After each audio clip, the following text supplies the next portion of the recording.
I think that we are slowly but surely changing our brain structure because I think somebody helped. I called it an evolutionary glitch. And I forget his name. He's a very famous doctor that belongs to this group I belong to. And he's like, yes, that's the word. It's like we have a brain that's still way too oriented towards the limbic system, which is the old evolutionary brain that goes into fight or flight and overdoes it. Well, we're having an incredible conversation with Isabel. We're learning all about her incredible methodology, how to deal with stress in a whole different way, how to be very functional, how to build the correct habits around it. You shared so much incredible gold with us.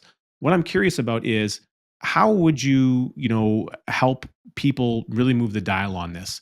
What are some of the, first of all, what is the best way for someone to get a hold of you or to learn more about this if they want more information? Yeah, thank you. So my website is thefeelgoodlife.com. And really what the feel good life is for me, it's not like this. Like I said, I keep being, I'm a snarky person, even though I'm very spiritual. I'm also very snarky because I get very turned off. Like, when we talk about, oh, I feel peace all the time. And it's like we're human beings, right? You know that quote that we're not human beings learning to be spiritual, we're spiritual beings learning to be human. And to be human is hard, right? So my work, the feel good life, is in a life in which you are alive and joyful and you can stay grounded. But it's also a life in which you know how to be with turbulence and you can be resilient, right? So I don't teach about a perfect life. So the feelgoodlife.com is the website. And then I have a really great ebook. That's the feelgoodlife.com/habits. And the workbook has three parts. The first part is, teaching the methodology. And then the second part is you build your own feel good habit toolkit. So you go through health, relationships, career, spirituality, and you look at what habits are false good habits that you're willing to let go of and what habits are feel good habits so that the third part can occur easily. It's a one-page handout that in the moment, what do I do? It helps you track what zone you're in and then has a list of feel good habits that you can do so that way you don't forget it. Because, again, shelf development, I can learn something at 10 o'clock at night, but if I don't have it in front of me when I'm in the red zone, wait, what feel good habit did I pick? And so that's what I love about the work. This ebook is it really allows you to practice the work in real time. So that's the feelgoodlife.com/habits. I love it. Well, everyone needs, in order to work on a project or do a renovation, you need a bunch of tools. And most people store those in some kind of a tool kit or a tool drawer. So what you're doing is you're building and providing tools to people. You don't know when you're going to need the tool, but you want to make sure you have it. If you don't have the tool and you got to go to Home Depot and get it, you're going to have a problem because that's going to cause more stress.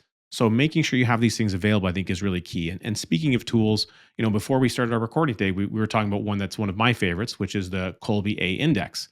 And you have a 6383 Colby. I have a 3386 Colby. So we're almost like we have the same numbers, just mixed up in different locations.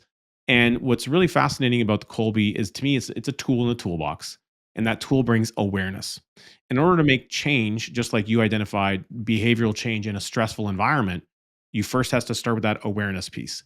And so similarly, if you can start stack ranking your toolkit, filled with lots of tools that help you have a deeper understanding of who you are as a human being, what makes you tick.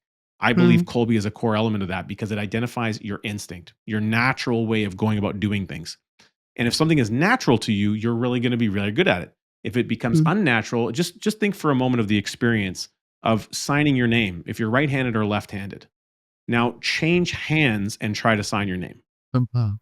You can almost mentally put yourself in the picture of what that is, and the feeling is very, very uncomfortable. That uncomfortable feeling is working against your natural instinct. It's working against your instinctual grain. And so when you put yourself in that position, you're creating stress and a stressful response to things in life. So if you can understand what that instinctual way of being is, you can learn to develop and understand how to double down on those things and try to minimize the ones that cause more of that tension and that, signing your name with the wrong hand environment. And across the board, that can help alleviate some of the stresses and also can enhance communication.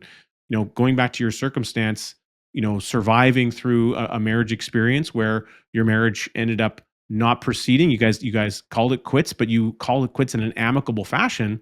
and yet bring us forward to today, and it's a different experience.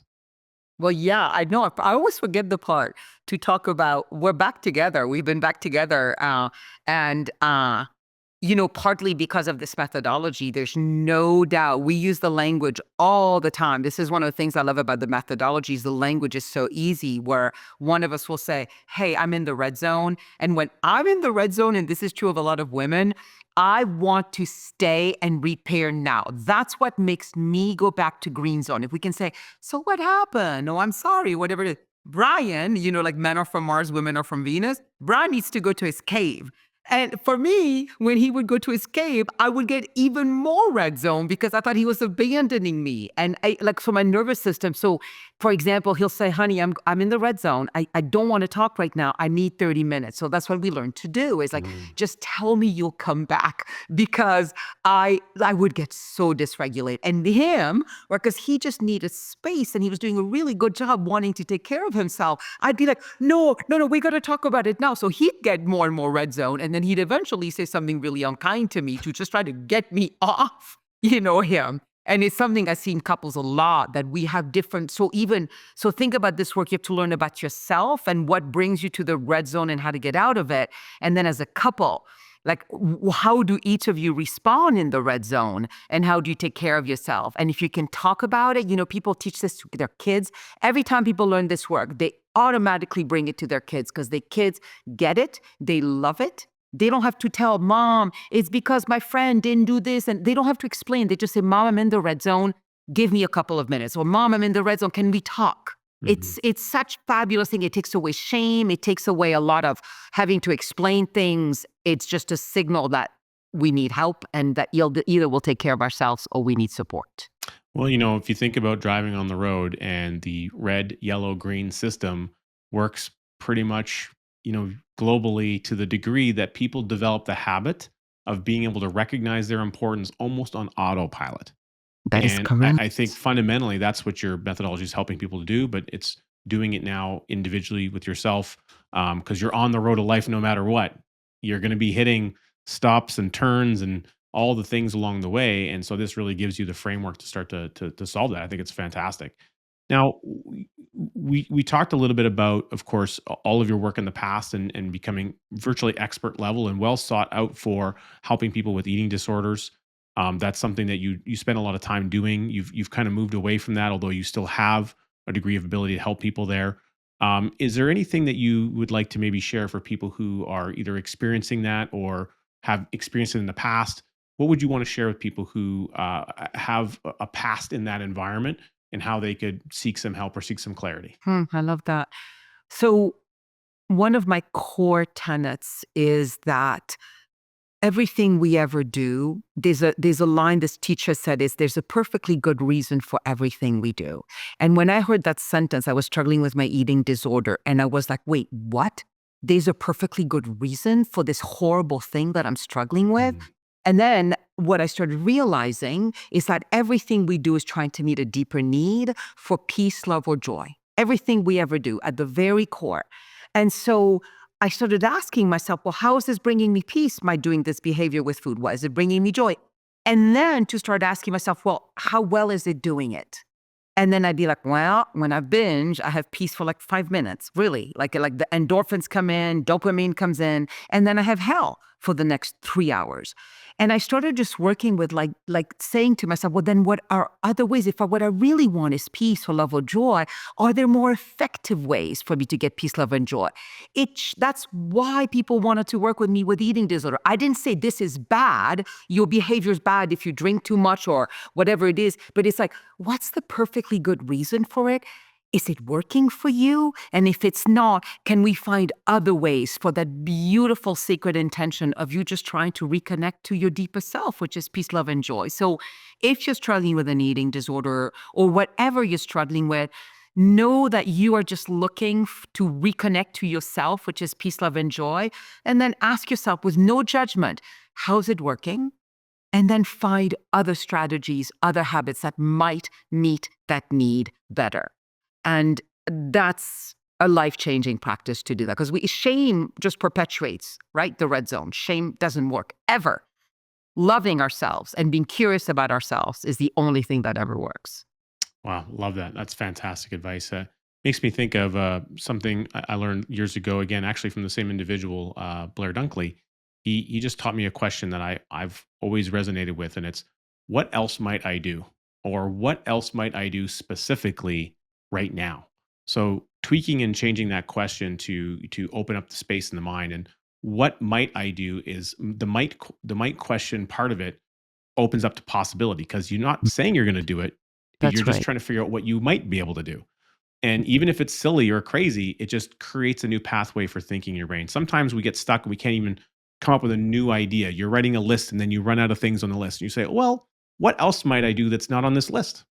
What else might I do that I haven't even considered yet? And if you put something really bizarre and crazy on there that's kind of goofy and it makes you chuckle and yourself mentally, it opens up all of a sudden a new space in your brain to start putting more things on the list that weren't there before. So it's kind of like a little trick that I learned that it's always That's worked right. well for me. And a number of people that I've shared it with, they've said it's worked well for them. So um, Yeah, and you hear what you're doing. Like it's curiosity. Curiosity is probably the greatest green zone strategy. It's like if you can be curious about yourself, if you can be curious about others, like why did they behave the way they did? Like curiosity is the opposite of judgment. It's the opposite of shaming. It's the opposite of what leads people to become violent is curiosity. So that's what I really like. Like, did you even notice when you, but what might I do? Right? It's like even in the way you speak about it, there's just this accepting curiosity that is so green zone, greatest green zone quality. Absolutely love it. Isabel, it's been amazing having you on the program today. You shared so much incredible value for our viewers. For those of you watching, make sure to tune in next week as we continue to unpack the incredible innovations that people are coming up with, the entrepreneurial drive, and for those people who are making a bigger and brighter future for tomorrow.